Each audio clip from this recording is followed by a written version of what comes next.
Lifestyle design is an entirely new approach to business and life that can make you happier, freer, and richer. Right now, thousands of people around the world are adopting the principles of lifestyle design and using it to travel, spend more time with their families, and to do the work that they love the way that they want to do it. But lifestyle design goes beyond that. It's also about changing our approach to our work life balance.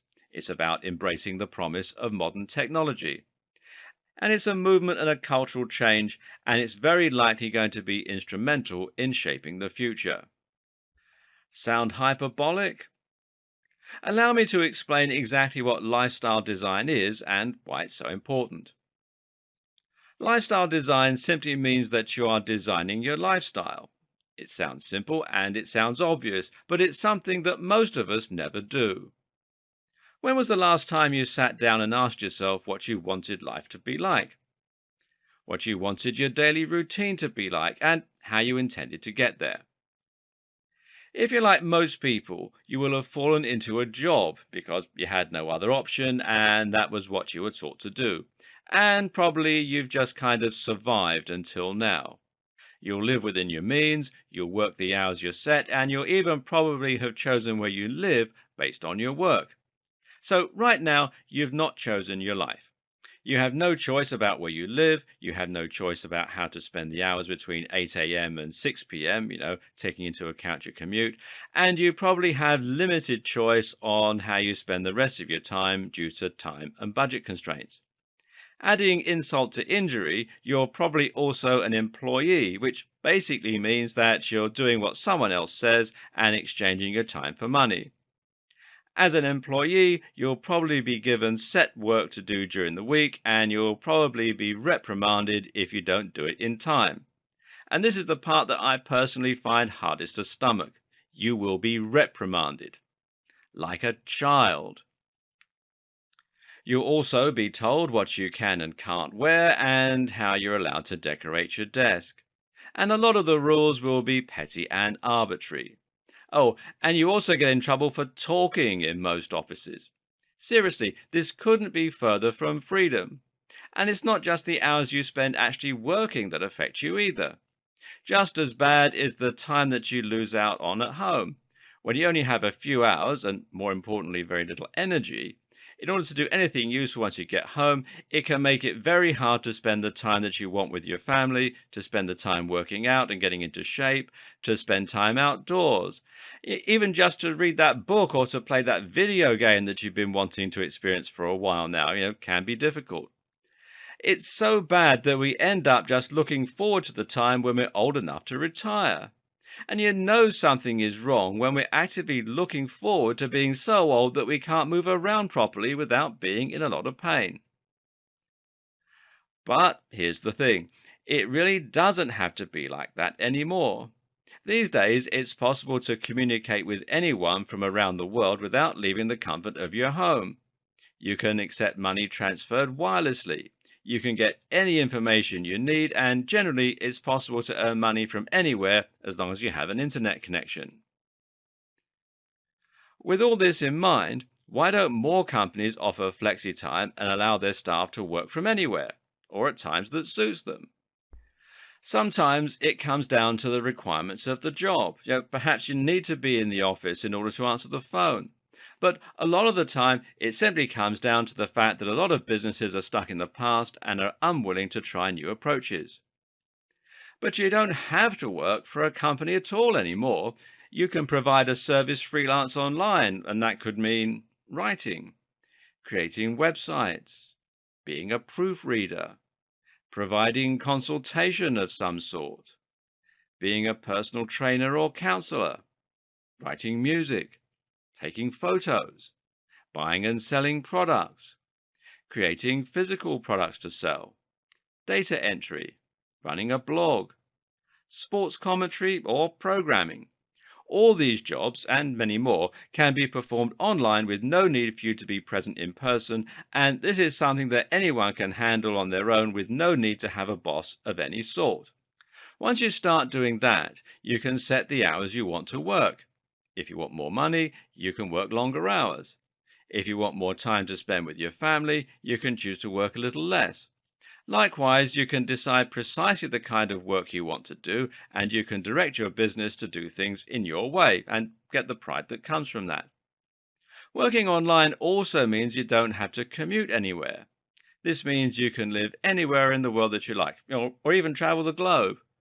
Likewise, it also means that you can forget about losing an hour or more every day just to travel.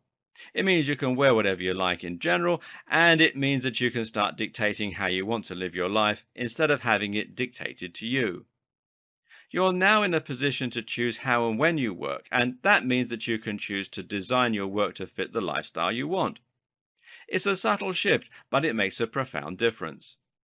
As we're going to see in the next video, lifestyle design doesn't just mean working online so that you can work outside the office. Otherwise, this series will be called Working Online. Rather, this video series represents an attitude shift, and this can affect you in all manner of different ways. As mentioned in the last video, lifestyle design is much more than just working online. Rather, it's just about putting your lifestyle first and your career second. It's turning your priorities on their head, and it's recognizing that you don't have to live to work anymore. But the most obvious example of this is still working online. So just to illustrate what most people will picture when you say the words lifestyle design, let's take a look at one particularly popular type of lifestyle, that of the digital nomad. So what is a digital nomad? A digital nomad is someone who has completely rejected the conventional idea of working in an office or really of accepting any restrictions whatsoever. Instead, this is someone who has embraced the possibilities of the internet and taken them to their furthest extremes by becoming a nomad. What this means is that the digital nomad is able to travel the world, stay on the move, and see lots of different countries and things. All the while, they will work on a laptop wherever they can find Wi-Fi in order to provide services, run a blog, marketing, or otherwise managing some kind of business. The lifestyle of the digital nomad then would typically involve exploring, traveling, and meeting new people during the day, and then spending the evenings working in cafes and bars while soaking up the atmosphere. They can go wherever they want, see whatever they want, and never have to answer to anyone in any sense. What's more, the digital nomad can work significantly less than the average office worker. That's because the cost of staying in hostels, traveling on cheap rail fares, and generally living their kind of lifestyle is much less than renting a property or paying off a mortgage. The digital nomad knows exactly how much money they need to do the things they want to do, and then they work just hard enough to fund those specific intended activities. If they don't manage to make the money that day, they can stay where they are.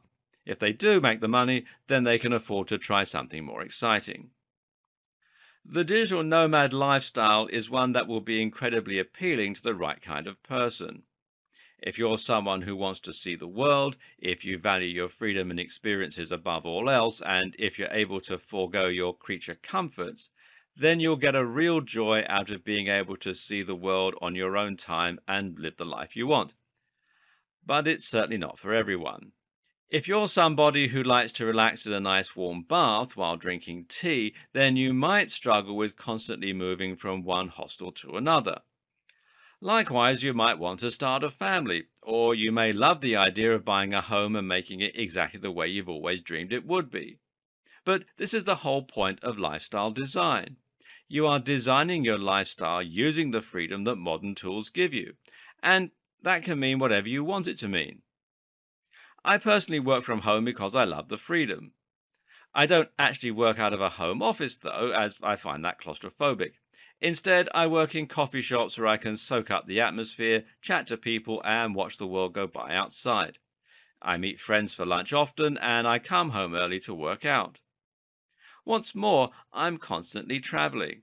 Now, I don't like the idea of being constantly away, and so I like to take lots of shorter trips instead of being constantly away for one long trip. There's nothing stopping me from being able to visit somewhere new for a long weekend, taking my laptop and working out there for Friday and Monday. I don't have to take time off. I don't have to ask anyone's permission. Being UK based, this year I've been to Dortmund in Germany, Cornwall, that's in the west of England, repeatedly, the Forest of Dean in Wales, Salou in Spain, Mauritius, the Rhine Falls in Switzerland, Radzafel in Germany, Lisbon in Portugal. In a week's time, I'm going to stay in a log cabin for a week with my wife, and I'm still going through the process of buying a house.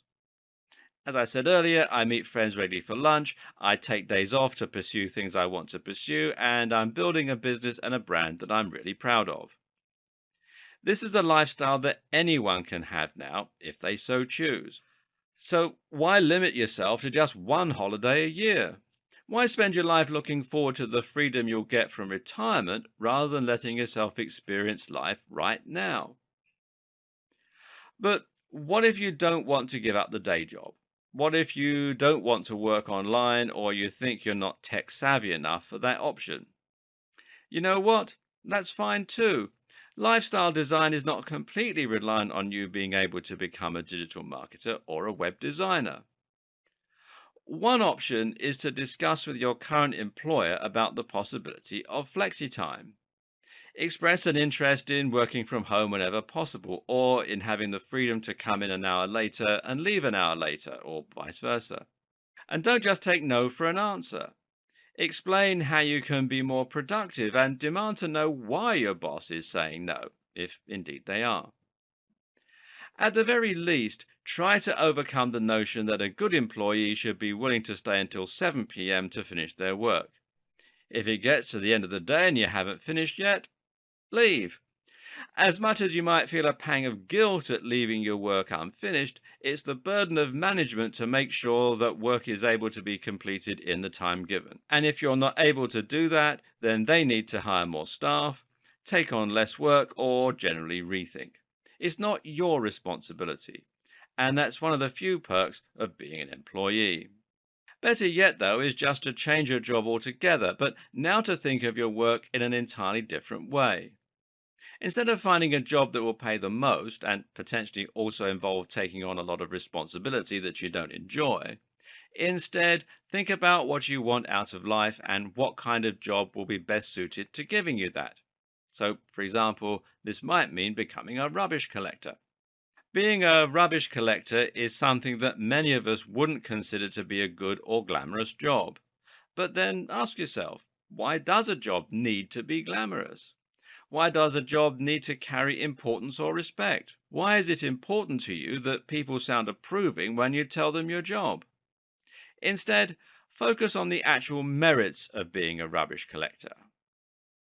You start work early but finish early, giving you plenty of time to exercise, engage in hobbies, or spend time with family.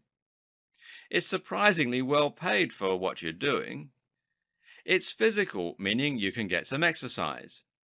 You don't have any stress or responsibility. At the end of the day, you get home and you forget about work rather than worrying about the things that you haven't managed to finish.